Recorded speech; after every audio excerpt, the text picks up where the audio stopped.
Hola a todos, soy Pascal de Neutrality Studies y hoy tengo de nuevo conmigo a Glenn Deason, profesor de Relaciones Internacionales en la Universidad del Sureste de Noruega, un muy buen colega mío, y me alegra mucho tenerlo de vuelta porque queremos hablar sobre la cumbre Putin-Trump. Hace un momento estuve en su canal dándole mi perspectiva y ahora él ha tenido la amabilidad de quedarse para darnos la suya. Glenn, bienvenido de nuevo al canal. Gracias, Pascal. Me alegra mucho que podamos hacer esto, porque hay mucho que analizar, ¿verdad? Para mí, es uno de esos momentos en los que siento que algo está cambiando, aunque quizá la cumbre se olvide dentro de unos años, de la misma manera que también olvidamos que Biden se reunió con Putin y demás, porque al final todo se fue al traste igualmente.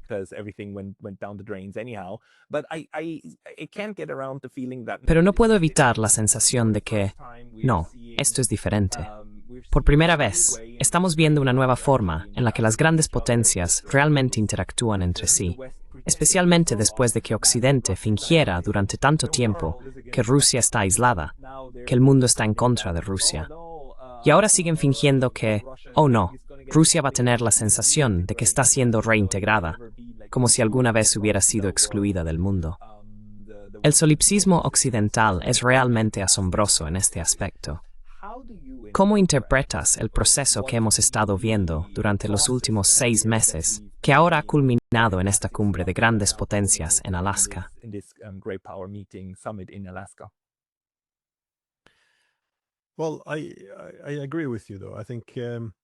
Bueno, estoy de acuerdo contigo. Creo que esto tiene una enorme importancia. Si observas el formato real de las discusiones que hemos tenido sobre la seguridad rusa en los últimos 35 años, realmente no ha habido ninguna. Desde la década de 1990, la seguridad europea ha consistido en integrar todo el continente, con la excepción del país más grande de Europa. Creo que ahí está el origen de todo. Cancelamos todos los acuerdos de seguridad común basados en la seguridad indivisible en favor de una paz hegemónica, que se manifestó a través de la expansión de la OTAN. Y como muchos predijeron en aquel entonces, esto es lo que provocaría conflictos en el futuro. Tiene cierto sentido.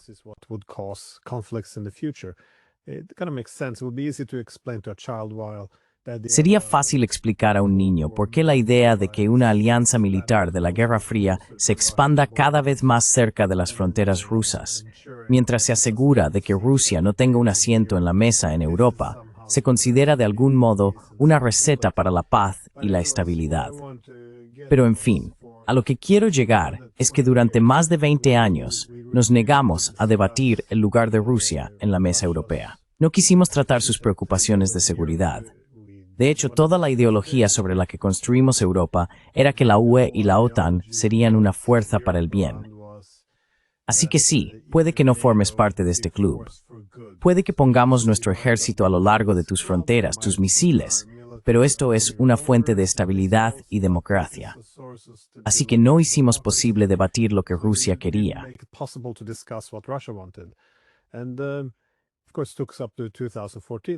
Y por supuesto, esto nos llevó hasta 2014. Pudimos derrocar al gobierno en Ucrania, pero también esto es bueno para la democracia y la estabilidad. Ya se podría decir que tuvimos soluciones falsas desde 2015 con el acuerdo de Minsk. Esto llega hasta 2022, cuando los rusos invaden. Tuvimos 3 años sin diplomacia en absoluto, sin hablar con los rusos. Si vives en Europa e intentas debatir sobre la arquitectura de seguridad europea o las preocupaciones de seguridad rusas, te crucifican. Esto es casi traición. Esto es lo que dice Rusia. Estás repitiendo los argumentos del Kremlin. Y el sistema unipolar ha evolucionado hasta este punto en el que Ucrania fue realmente el factor principal que nos llevó ahora a una guerra caliente. Y ahora que Rusia ha ganado esto, lo que tenemos que debatir es cómo resolver el problema más amplio en Europa.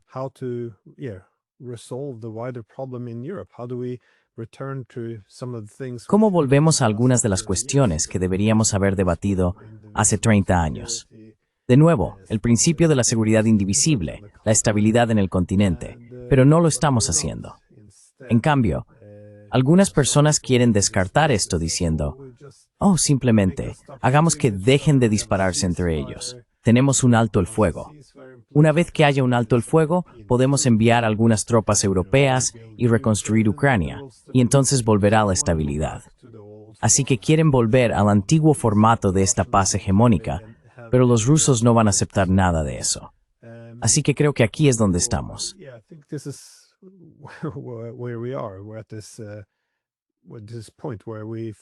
Estamos en un punto en el que, primero, tenemos que ser capaces de identificar cómo terminamos en este conflicto para poder evaluar las posibles soluciones que realmente lo resuelvan. Y esto no se va a lograr de la noche a la mañana. Y como has dicho, que el presidente de Rusia y el de Estados Unidos se reúnan en la frontera en Alaska, aunque en realidad están luchando casi una guerra directa ahora, ni siquiera una guerra por poderes, es un logro enorme. Pero eso no significa que se pueda alcanzar un acuerdo tan rápidamente, porque como siempre señalo, Ucrania no es la fuente de las tensiones entre Estados Unidos y Rusia, es el resultado.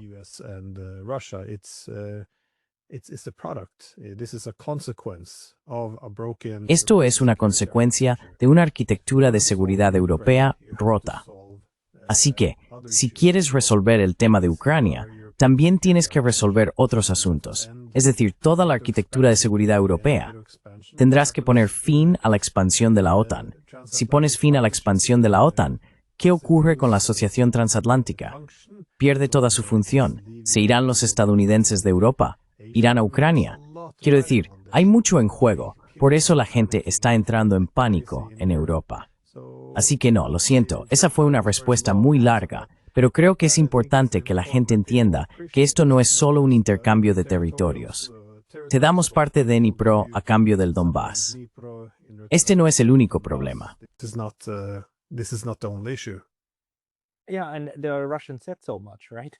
Sí, y los rusos dijeron exactamente eso, ¿verdad? Buscan las causas de raíz y buscan acuerdos de seguridad, no solo para ellos mismos en realidad, sino también para los ucranianos y para los europeos. Quiero decir, les gustaría tener una arquitectura que de alguna manera funcione, y espero que esta sea la primera cumbre que nos lleve hacia una solución aceptable, de alguna manera un equilibrio de poder en el continente.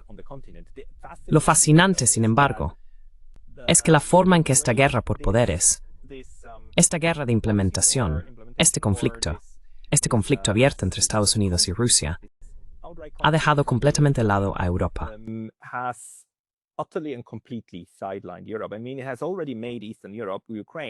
Quiero decir, ya ha convertido Europa del Este, Ucrania, en un campo de batalla.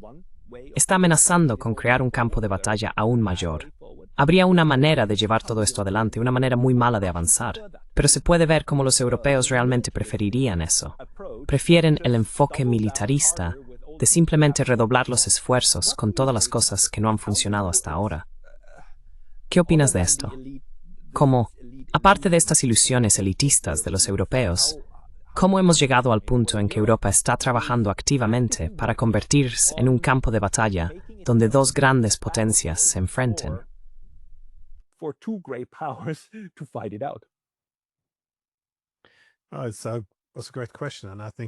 Es una gran pregunta, y creo que realmente no tiene muchas respuestas racionales. De hecho, si miras a los europeos, las declaraciones de los líderes europeos a principios de los años 90, una preocupación clave, especialmente desde países como Francia, era que hay demasiado poder concentrado en Estados Unidos. Necesitamos fuerzas más fuertes en Europa para equilibrar parte de esta ambición hegemónica, para restaurar cierto equilibrio. Pero luego, gradualmente, empezaron a torcer. Supongo que es más intenso. Uno de ellos es el papel de Europa preferente en énico.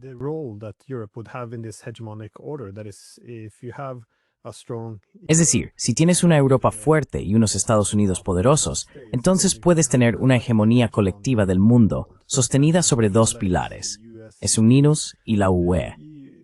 Así que los europeos pasan de tener esencialmente la ambición de compartir este momento unipolar con los estadounidenses a ocupar una posición muy privilegiada. Ahora, también se puede hablar de manipulación. Hablé muchas veces con el coronel Wilkerson. Él fue jefe de gabinete de Colin Powell, y cuenta cómo estaban en la Casa Blanca preparando estas grandes pizarras blancas con todos los nombres de los políticos europeos, y decían, ¿quién hará lo que se le diga? ¿Quién no hará lo que se le diga? ¿Y a cuál de ellos elevamos?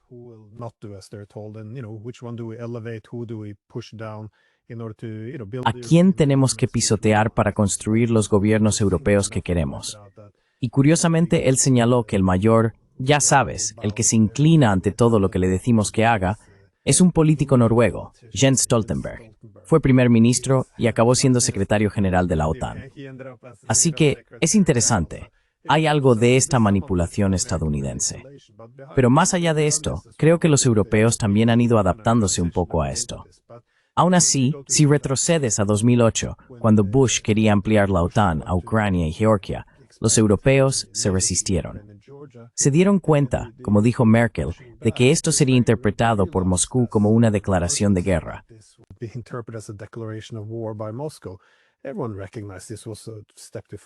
Todo el mundo reconoció que esto era ir demasiado lejos. El director de la CIA, Robert Gates, también Burns, pero Robert Gates ha dicho que esto era un paso demasiado, que esto conduciría de forma previsible al conflicto. Pero tienes razón, el director de la CIA, Burns, dijo lo mismo. Esto provocará una guerra. Así que no es algo controvertido. Pero creo que los europeos se vieron arrastrados a esto porque son tácticas de salami. Poco a poco se empuja, vale, empujemos un poco más. Y en vez de meter a toda Ucrania en la OTAN ahora, lo hacemos de facto. Se convierten en miembros de facto. Integramos poco a poco su economía, alejándola de Rusia y acercándola a nosotros.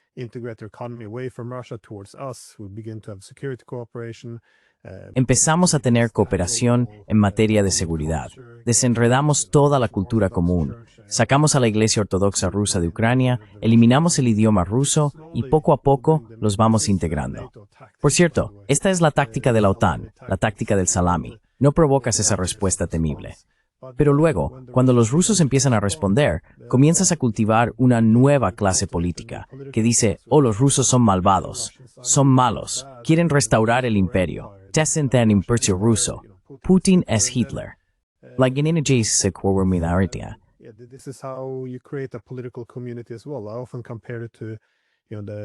A menudo lo comparo con los prusianos frente a los franceses en 1870. Una vez que los franceses invadieron, todos los diferentes estados alemanes se unieron. Y es entonces cuando se crea una identidad nacional común. En 1871 tienes la unificación alemana, cuando todos los estados alemanes se convierten en Alemania, tal como la conocemos hoy. Así que creo que este fue el camino que siguieron. Y ahora, por supuesto, si hablas de lo que los propios líderes europeos decían hace solo unos años, sobre que esto era muy provocador y que podía iniciar una guerra, lo llamarán desinformación rusa. Puedes citar a las mismas personas. Ellos denunciarán las mismas declaraciones. Así que creo que esto fue gradual y, por supuesto, ahora están en esta posición.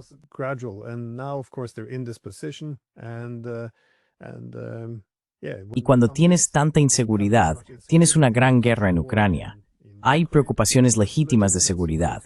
¿Y qué es la seguridad en Europa? Pues eso es Estados Unidos. Así que ahora dependes completamente de Estados Unidos, y Estados Unidos puede convertir esta dependencia de seguridad en lealtades políticas, lealtades económicas. Los europeos tienen que desvincularse de Rusia, se desvinculan de China. Ahora, Basant dice que Europa tiene que actuar o callarse. Eso significa que también tienes que distanciarte un poco de los indios porque tienes que presionarlos. Así que al final del día, Estados Unidos será el único actor relevante. Así que Europa está ahora completamente, sí, totalmente subordinada. Ahora somos vasallos. Incluso Macron lo reconoció.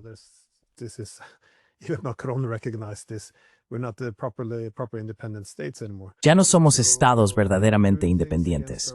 Así que creo que estamos actuando en contra de nuestros propios intereses. Puedes ver a presidentes estadounidenses junto al canciller alemán diciendo, bueno, ya sabes, podríamos volar vuestro gasoducto. O sabes, esto dejará de existir. Y no hay ninguna respuesta. Así que es una situación muy peligrosa. Y como he dicho, si la guerra termina, eso podría ser incluso peor para los europeos ahora. La primera ministra danesa dijo esto. La paz podría ser peor que la guerra ahora. No lo explicó mucho, solo dijo que habrá inseguridad en toda Europa.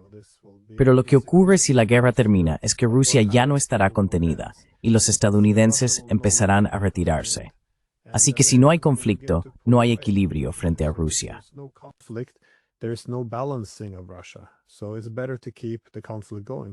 Así que es mejor mantener el conflicto en marcha.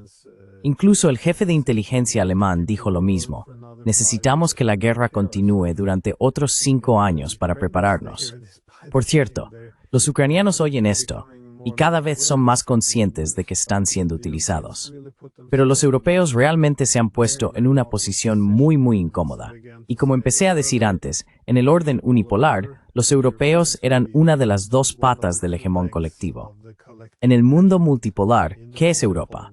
Los estadounidenses ya no quieren estar allí en la misma medida. Quieren centrarse en Asia. Los rusos no quieren tener nada más que ver con ellos.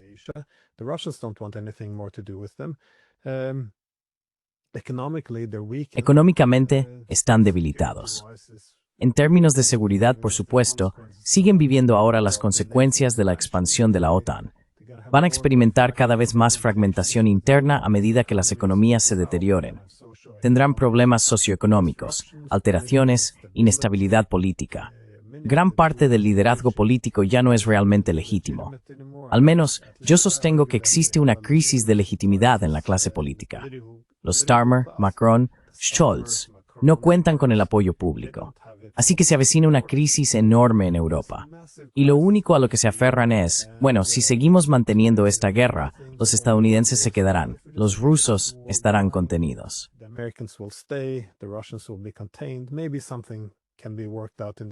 Quizás se pueda llegar a algún acuerdo en el futuro. Y es desesperación, es un vacío estratégico. Por eso los europeos no tienen planes, no proponen nada. Todo lo que dicen es más de lo mismo. Putin es Hitler, más armas. Nuestra única estrategia es conseguir a Trump y convertirlo en un Biden 2.0. Y eso es todo. Eso no es una solución, es simplemente una falta de imaginación política. Y seguimos cavando un agujero cada vez más profundo, y no hay forma de salir de esto. Así que soy extremadamente pesimista respecto a Europa y Ucrania, por cierto. Creo que los 2 grandes perdedores de esta guerra serán estos 2.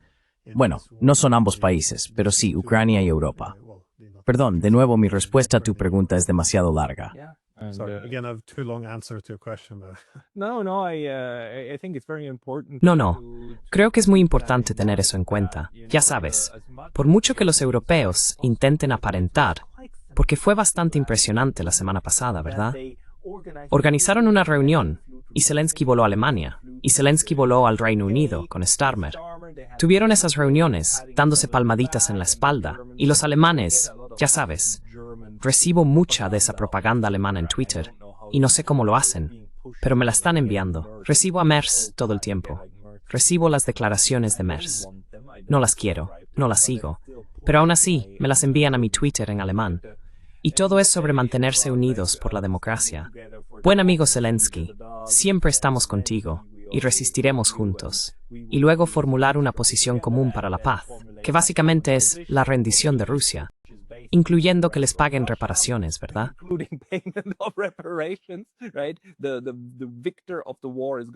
El vencedor de la guerra va a pagar reparaciones al perdedor, y así sucesivamente. Quiero decir, es bastante absurdo el tipo de postura que se les ocurrió. Y luego exigieron que Estados Unidos la implementara, lo cual es otra cosa igualmente absurda. Y mientras tanto, Estados Unidos en realidad intenta mantenerlos lo más tranquilos posible, con J.D. Vance tomándoles de la mano, mientras sabemos que Vance está allí básicamente solo para asegurarse de que hablen aquí y no en otro sitio. La pregunta para mí es, ¿ellos lo creen? ¿Tú crees que lo creen? Porque si se han tragado su propia ideología, si estamos en un momento ideológico en Europa, en el que este sistema de creencias, esta visión del mundo, se ha interiorizado, entonces nos costará mucho salir de ello.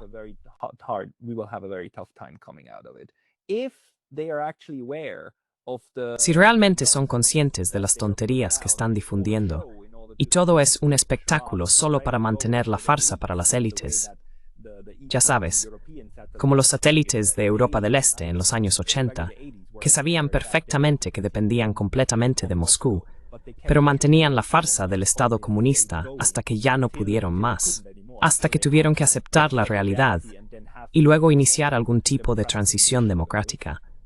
Si son conscientes de que todo es una farsa, entonces creo que puede haber un acercamiento con Rusia. ¿Qué importancia crees que tiene este elemento ideológico?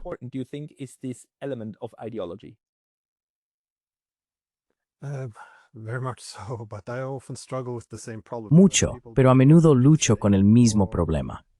La gente realmente cree lo que dice o solo lo finge creando relatos. Es difícil saberlo. Si solo tuvieran políticas equivocadas, sería una cosa, ideas erróneas, pero necesitan sofocar toda disidencia y cualquier contraargumento. Esto me hace sospechar más que no se trata de estupidez, sino de beligerancia. Pero creo que hay algo en la naturaleza humana. A menudo asumimos que los seres humanos son muy racionales, pero en realidad no lo son. Somos, ya sabes, animales de grupo. Tendemos a adaptarnos al grupo. Quiero decir, tiene sentido si estás en Suiza, Japón, Inglaterra. Suele formarse un consenso nacional. There tends to be national consensus forming. We do this often naturally. We adjust to the group. Hacemos esto a menudo, de forma natural. Nos adaptamos al grupo. Y creo que durante los últimos, bueno, no solo los últimos 3 años, ni siquiera los últimos 11 años, sino durante muchísimo tiempo, nos han inculcado la misma idea, que estamos luchando por algo bueno, por la civilización o la democracia liberal, y que los rusos solo buscan algo maligno, el imperio, ya sabes, exactamente lo opuesto a nosotros. Así que cuando haces esto durante suficiente tiempo, creo que la gente puede llegar a descartar toda la información que encaje en la narrativa sin pensarlo demasiado. Pero es difícil.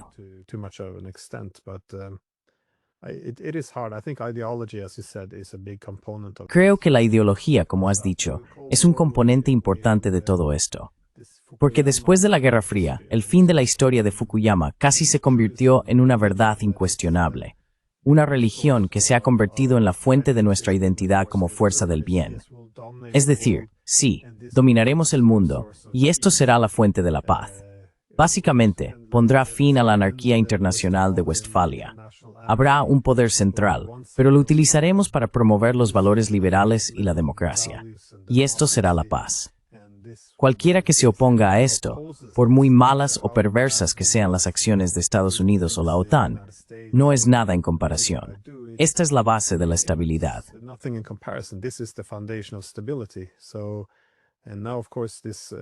Y ahora, por supuesto, como todo esto se está desmoronando, creo que la gente está dispuesta a decir cualquier cosa para evitarlo.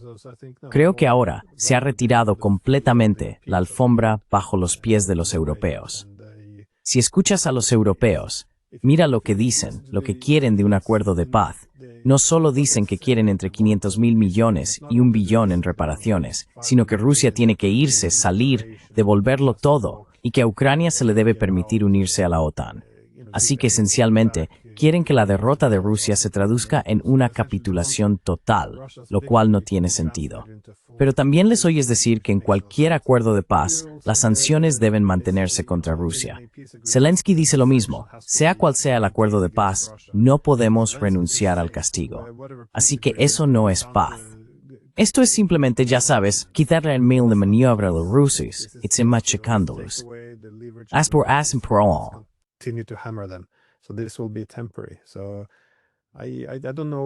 Así que no lo sé. De todos los lugares del mundo, normalmente puedo entender muchas cosas. Puedo entender por qué Irán podría querer un arma nuclear. Puedo entender por qué los rusos sintieron que era necesario invadir. Puede que no esté de acuerdo con ninguna de estas cosas, pero puedo comprenderlas. Pero las políticas europeas hoy en día, para mí, son completamente irracionales.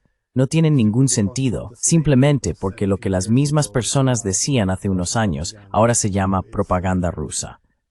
Así que es muy frustrante.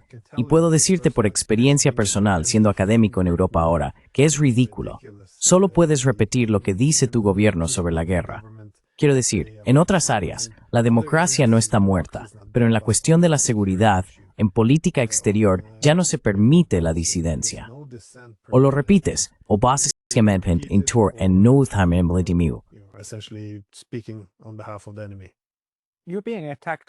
Te están atacando bastante, ¿verdad? También a nivel político, porque te presentaste al Parlamento y todo eso. El nivel de abuso hacia ti es bastante alto últimamente, con gente llamándote apologista de Rusia, ¿no? Oh yeah, well, I dropped out of politics because it's not possible. Dejé la política porque no es posible. No te permiten hablar de tus oponentes. Todo lo que puedes hacer es repetir estos eslóganes. Si no, van a por ti. Tuve una experiencia extraña hace 2 o 3 días. Sí, porque tenemos elecciones pronto y no pude salir de la lista del Parlamento. Lo intenté, pero no es posible. Cambiaron las leyes por alguna razón. Así que vinieron a por mí una última vez, ya sabes, y de hecho escribieron un artículo que salió en todos los principales periódicos. Revisaron una conferencia en la que estuve en abril de 2024. Era el 300 aniversario de Immanuel Kant. Era una conferencia de filosofía. Publiqué mi discurso y todo. Solo hablé sobre el individualismo, la posibilidad de la durabilidad de la moralidad secular, ese tipo de cosas. ¿Qué es lo que harías en una conferencia de filosofía por 300 años? Porque era su ciudad natal. En fin, resumiendo. Kaliningrado, sí, Iskam. Sí, era Königsberg, pero ahora es como el hijo adoptivo de Rusia.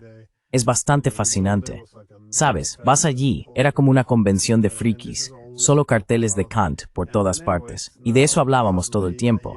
Y luego, en fin, ahora de repente, 1 año y medio después, han decidido que porque tenían una lista de personas, invitados extranjeros, dijeron, bueno, esto ahora es una lista de agentes extranjeros. Sí, de repente, soy una operación de influencia, porque han puesto, en algunos de sus documentos, que les gustaría establecer lazos más estrechos con académicos occidentales, y todos los demás a los que buscan. Así que ahora esto se interpreta como guerra híbrida.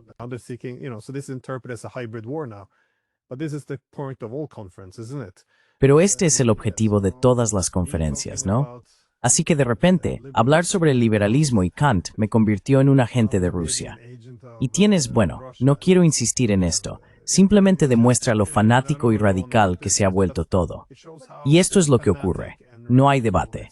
Si planteas, en realidad, la expansión de la OTAN provoca preocupaciones de seguridad en Rusia.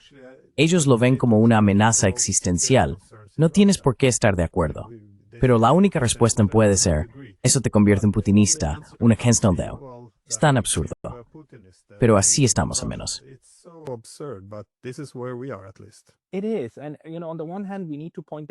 Así es.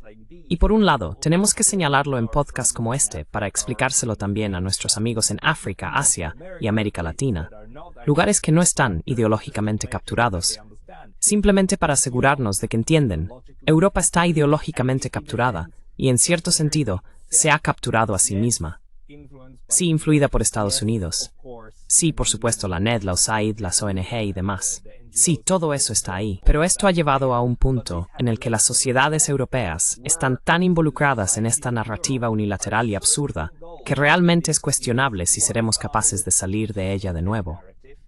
Históricamente, las sociedades logran salir de esto, como los soviéticos, que en algún momento salieron del estalinismo, los chinos, que en algún momento salieron del maoísmo, y luego llegó Deng Xiaoping, reformó las cosas, y así sucesivamente, ¿verdad?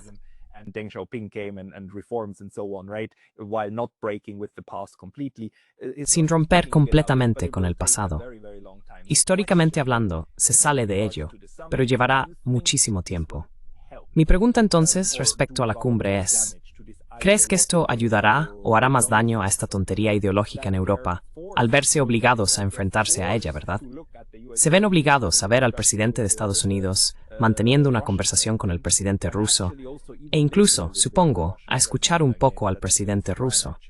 Ese es, de hecho, el mayor crimen que cometió Tucker Carlson, que entrevistó a Vladimir Putin, y Vladimir Putin fue escuchado en Occidente. Y ahora tenemos estas otras herramientas diplomáticas con las que los europeos se ven obligados a reconocer que algo ha cambiado. ¿Cómo crees que este elemento está influyendo en la toma de decisiones europea ahora?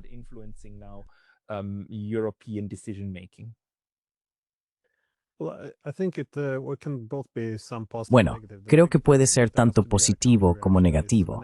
Lo negativo es que tiene que haber una contrarreacción. Siempre que hay esfuerzos por humanizar al oponente o hacer que parezca racional, algo que de alguna manera tienes que hacer si estás negociando, habrá una contrarreacción en la que la gente siente, bueno, no podemos normalizar esto.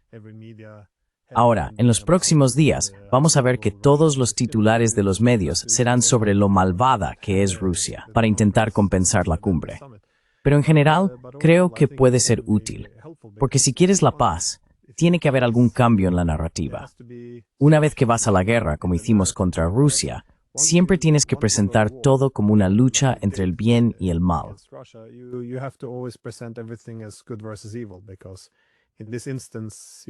Porque en este caso no se puede negociar. Eso es apaciguamiento. Solo tienes paz cuando derrotas al oponente. Y Arestovich, de nuevo, el asesor de Zelensky, ex asesor, también hacía este punto, que han tenido esto enorme, como un gran petrolero, simplemente la propaganda que tenían. Y han seguido avanzando sin parar. Y ahora que están perdiendo la guerra, ya sabes, no pueden fingir que están ganando.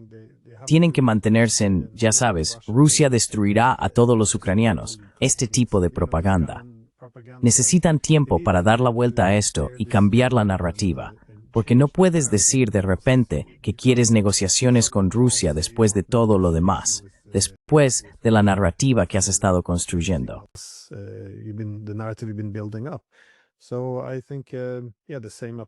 Así que creo que sí, lo mismo se aplica a Europa, pero ha habido algunos desarrollos. Quiero decir, recuerdo haber dicho que Rusia está ganando, era propaganda rusa. Recuerdo haber dicho que Zelensky es autoritario, era propaganda rusa. Todo esto ahora se está volviendo aceptable en los medios occidentales. Las altas tasas de bajas en Ucrania todavía quieren fingir como si las de Rusia fueran más altas. Pero ya sabes, el secuestro de todos estos ucranianos en las calles para enviarlos a las trincheras sin la formación adecuada, esto también es ahora aceptable. Y también he visto algunos artículos de prensa, por ejemplo en Político, donde dicen, bueno, escuchen, tal vez se pueda retirar la expansión de la OTAN de la mesa si pueden unirse a la UMENE. Y ese es un argumento razonable.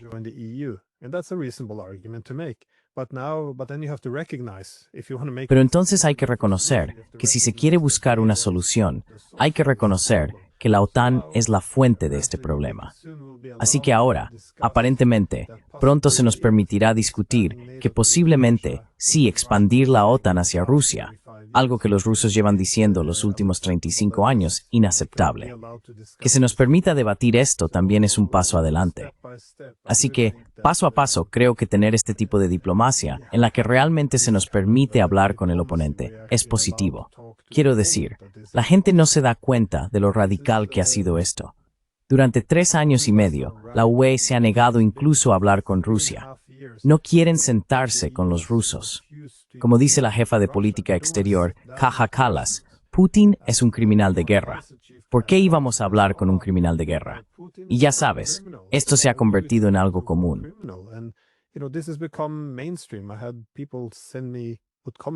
Recibí comentarios en mis redes sociales de personas como líderes militares, o al menos líderes militares que son embajadores o están destinados en la OTAN, diciendo, bueno, ¿a qué te refieres con diplomacia? No se puede hablar con Rusia. Ellos son los agresores, por supuesto. ¿Cómo puedes decir estas cosas y permitir que se normalicen? Así que creo que todo esto ayuda, de nuevo, a hablar con el oponente y darnos cuenta de que, oh, estos son países reales con intereses de seguridad nacional. No tenemos que estar de acuerdo con todo lo que dicen, pero sí debemos tenerlo en cuenta si queremos la paz. Así que todo tiene un propósito.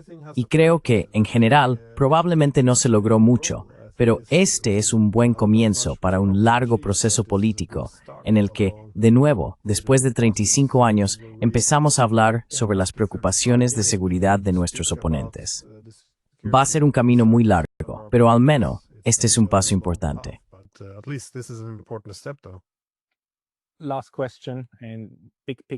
Última pregunta, y una visión general. Todavía no tenemos un nombre adecuado para el periodo que solíamos llamar la posguerra fría. Ya sabes, todo lo que vino después de 1991. De alguna manera, tengo la sensación de que en 2022 ese periodo de posguerra fría terminó. Pero aún así, ¿cómo lo llamas? ¿Cómo conceptualizas ahora el tiempo entre 1991 y 2022? Time between 1991 and 2022 now. Yeah, that's a good question. I also hate this concept. Sí, esa es una buena pregunta. También detesto estos conceptos como posguerra fría, porque no encapsulan nada. Solo te dicen lo que ya no está aquí. Es como una era de posguerra. Es como, vale, ya no es la Guerra Fría, es la posguerra fría. Pero tienes que definir por qué se conoce esta era. Podría ser, creo, la era de, ¿sabes? Puedes llamarla, creo que normalmente me inclino por el momento unipolar, porque así lo definieron Krauthammer y otros. Un periodo muy singular en la historia, en el que, porque ya sabes, desde 1648 tuvimos el sistema de Westfalia, reconocimos que no podía haber un Estado dominante en Europa. Así que, en su lugar, creamos un sistema de seguridad basado en el Estado soberano, pero con un equilibrio de poder.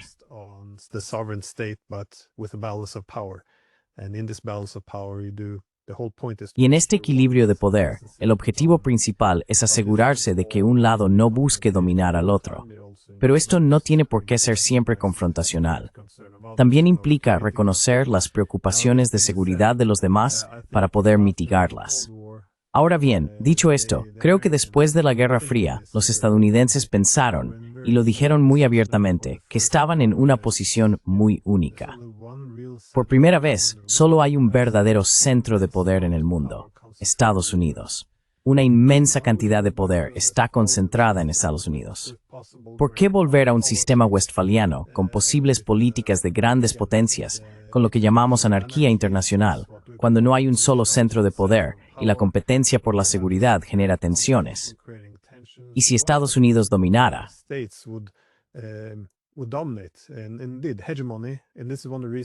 Y de hecho, la hegemonía, y esta es una de las razones por las que a los europeos les gustaba la hegemonía estadounidense, es que siempre funcionó como un pacificador en Europa.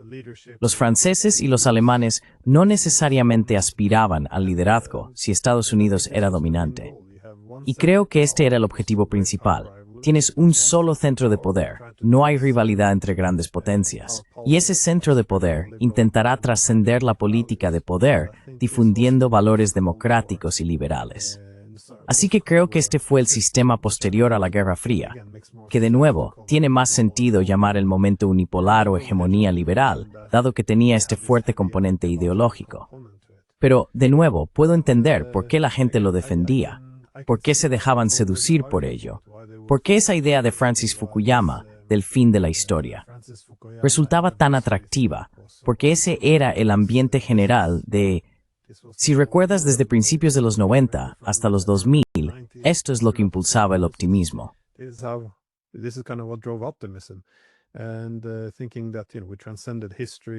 Y pensando que habíamos trascendido la historia, todo esto. Pero sí, somos dominantes, y nuestra dominancia es una fuerza para el bien. Quiero decir, es un gran modelo en muchos aspectos, pero como ya señalaron muchos en los años 90, cuando personas como Krauthammer anunciaron el momento unipolar, es algo inherentemente temporal. Porque si una potencia como Estados Unidos llegara a dominar cada rincón del mundo, acabaría agotando todos sus recursos con el tiempo. Va a ser muy caro. Así que todos estos recursos van del centro a la periferia. Van a endeudarse. No solo gastarán sus recursos materiales, sino también su reputación. Y entonces, Estados Unidos ya no es ese gran símbolo cultural. Todo el mundo amaba a América como en los años 90. Ahora son muy resentidos en gran parte del mundo.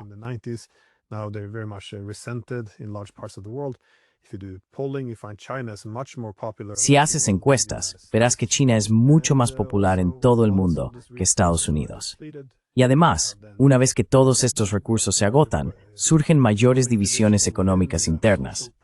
Hay problemas sociales, hay polarización política, y sí, ahora en Estados Unidos, muchas cosas parecen estar desmoronándose, y ya no se puede actuar realmente como un actor racional.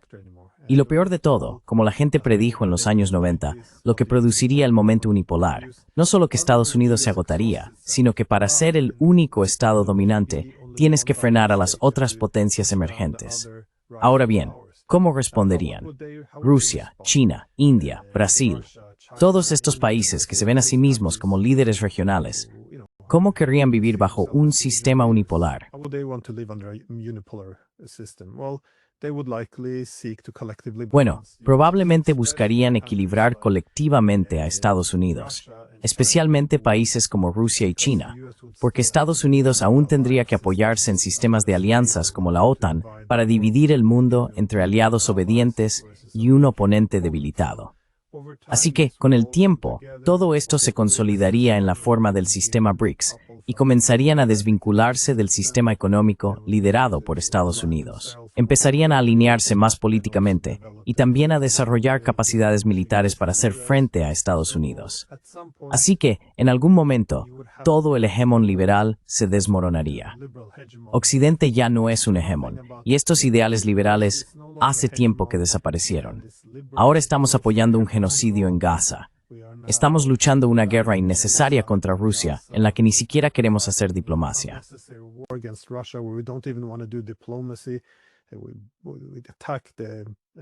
Atacamos los reactores nucleares en Irán. En lugar de analizar cómo esto viola el derecho internacional, lo único que hacemos es lanzar consignas sobre lo horribles que son los mulás en Irán. Quiero decir, esto es una de las desventajas. Y además, la democracia en casa se está debilitando. Y sé que de nuevo, lo siento, esto se está convirtiendo en una respuesta larga, pero una última nota rápida. Quien realmente sentó las bases intelectuales detrás del hegemón liberal fue Zbigniew Brzezinski. Y él de hecho reconoció que sí, esto también acabaría con nuestras democracias en casa, porque no podemos tener un imperio y democracia al mismo tiempo. Pero luego, en 2012, él reconoció que el momento unipolar estaba llegando a su fin, aunque fue él quien sentó las bases intelectuales para ello. Ahora solo tenemos una opción.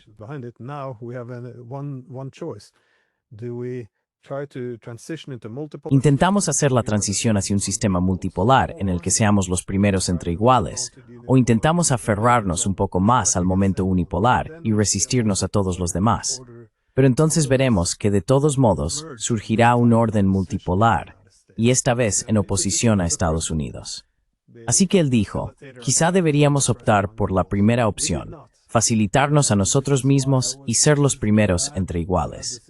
No lo hicimos. Y por eso siempre digo que esta es una mala, muy mala decisión para Estados Unidos. Es mala para Europa, es mala para Occidente político. Pero cuando vives en Europa, te dicen que esto es propaganda del Kremlin.